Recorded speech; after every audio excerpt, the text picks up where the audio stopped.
அங்கு அலைகள் எல்லாம் அழுவுமடா.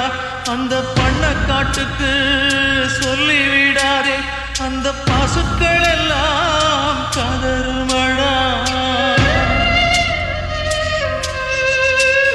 அந்த சோளக்காட்டுக்கு சொல்லிவிடாதே, பசும் தோகையெல்லாம் வாடுமடா. அந்த டூரிங் டாக்கீஸுக்கு சொல்லிவிடாதே, அது சோகக்கதை பாடுமடா. மண்ணில் வாழும் நதியே கடலே, மனதால் உயர்ந்த மனிதரை பாடுங்கள். இன்னும் ஒரு ஜென்மம் இவர்கள் பூமியில் பிறந்திட சாமியை கேளுங்கள். சொந்தம் கொண்டதும் நட்புக்காக செய்த தியாகம் முழுதும்